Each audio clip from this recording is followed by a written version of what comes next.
What's up, everyone? It's your boy Mekel Kasanova coming at you with another video. And while I'm on my way to work, I had a couple things I wanted to talk about. So, Nintendo Switch is soon to be released, right? They're soon gonna drop the Switch. The information's gonna be on the 13th. And I couldn't be more excited. That's like, 3 days away. And this will be available for pre-order at that point. I can't wait for that either. It's always no mind that. It's always an exciting thing when Nintendo drops something new. You know what I mean? And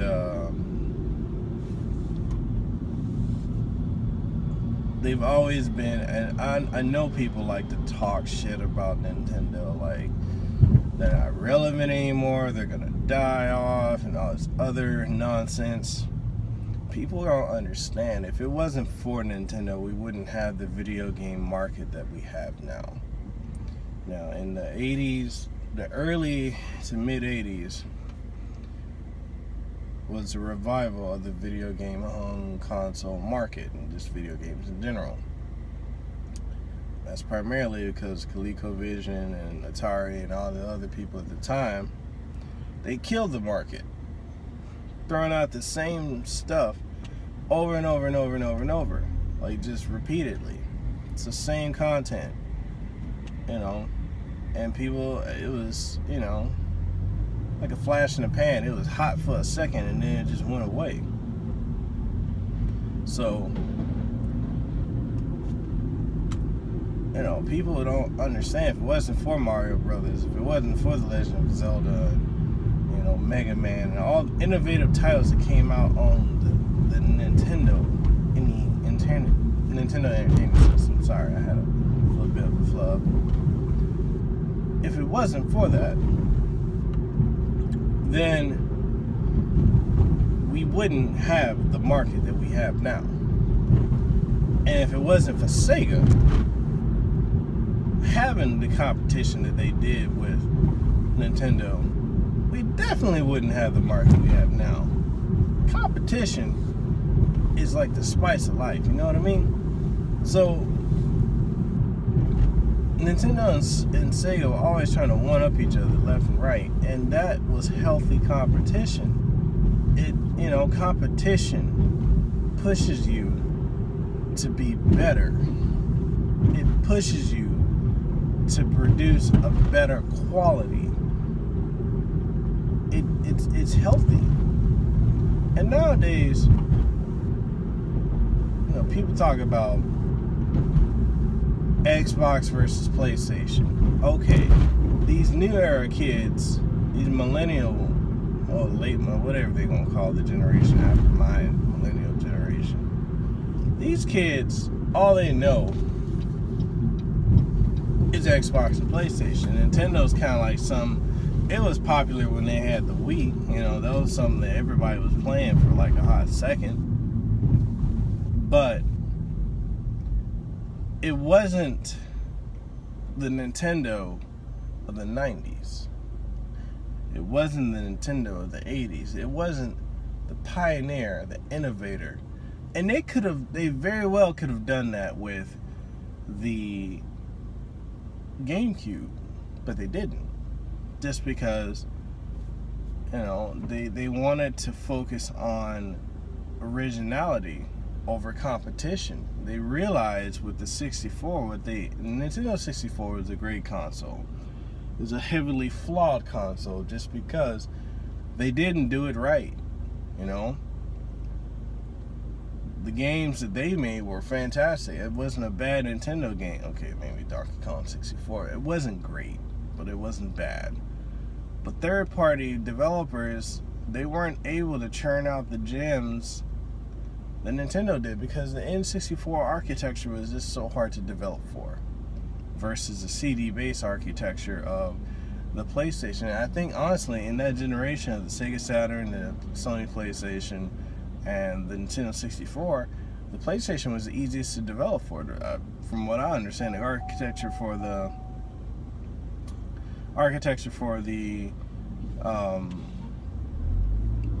Sega Saturn was just tremendously hard to deal with. It's hard to develop for. That's why you had ports that would go between the Sega Saturn and the PlayStation. A lot of times, if it wasn't a 2D port, it couldn't really, because you gotta understand, Sega Saturn was a 2D platform. It wasn't a 3D console. It could do 3D, but it wasn't able to do 3D very well. So, you know,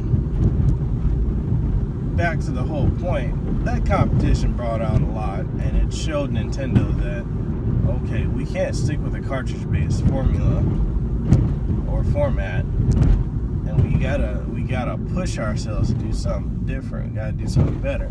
And a lot of people, it's funny, a lot of people don't even realize that the original, the GameCube was actually the second most powerful console of that generation, the 6th generation. If you're comparing like the Sony PlayStation 2, the Microsoft Xbox, and the GameCube, the Xbox was the most powerful. It had the capability of putting out content in 1080p at 60 FPS. And then the GameCube could push games at 480i, 480p. The PlayStation was the weakest console, and in many ways the hardest to develop for, but it had that branding. So, Nintendo's always, they've learned ever since the 64 to try and do something different, to not try to follow the herd, and to do their own thing. And when you watch how this Nintendo Switch is going, for all the people that are saying Nintendo is dead, look at the hype surrounding this thing. It hasn't even dropped, and you already got people just clamoring, ready to be day one to pre-order this thing. And that's fantastic. I'm happy for Nintendo, because that's the type of buzz that I remember Nintendo had. Think about it. NES Classic Edition sold out, right? Day one, gone. And then when it finally came back in stock, gone. So,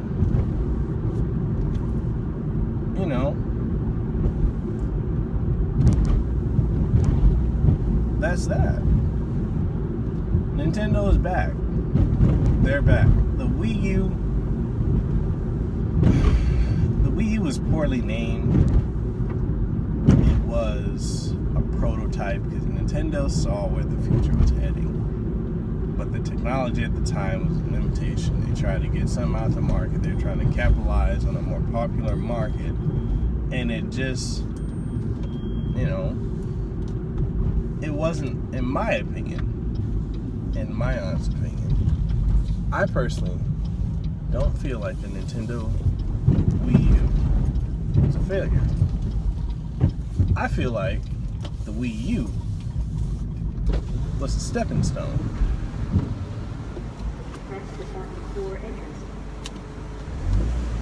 The Wii U was a stepping stone for Nintendo to set the stage for the next console. They need the R&D. They need to see what they could do with it. And for all the people that, and this is the funniest thing too, and I know I'm gonna cut this video short after a while. I'm gonna end it rather. A lot of people never even tried the Wii U. They never bothered with it. They didn't try any of the games. If you honestly played the Wii U, there are so many gems on that platform that it's ridiculous. You got every Mario game came on it. Super Mario Maker. Super Mario 3D World, Super Mario Bros. Wii U, and Super Luigi Bros. Or the combination. They had both games. Fantastic games. Nothing's touching that on Xbox or PlayStation. You got Smash Brothers Wii U. You got Mario Kart. You got Splatoon. You got both remakes of Zelda and the new one coming out for it. You got Pokken Tournament Fighter, which is amazing. You got,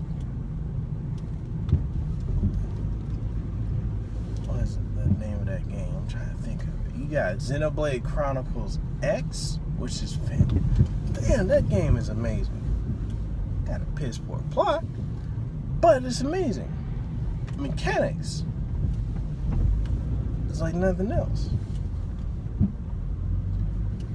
The Wonderful 101, another great game. Pikmin 3. You got, what else is there? The Kirby game. There's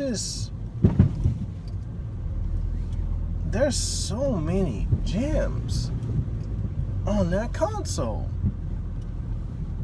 And the saddest part is people just won't play it. They won't give it a chance. And if you gave it a chance,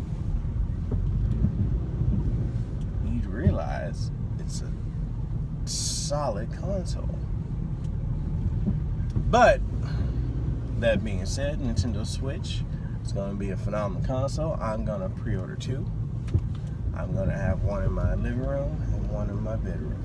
My wife and I both are gamers. So, I'm looking forward to it. Nintendo, big hats off to you. I'm actually going to change up the format and start covering video game topics. I just haven't figured out how I specifically would like to do that. So, if you guys have any suggestions that you'd like to see done, please go ahead and drop a comment below and tell me what you think. If you want to see more videos like this and you like this one, post comments below. If you did not like this video, then don't watch it. In other words, please like, share, comment, subscribe. As always, thank you for watching. Thank you for watching this episode of Joyride, my thoughts on Nintendo. Okay? I'll catch y'all in the next one. And if you haven't already, subscribe. Deuces, wow.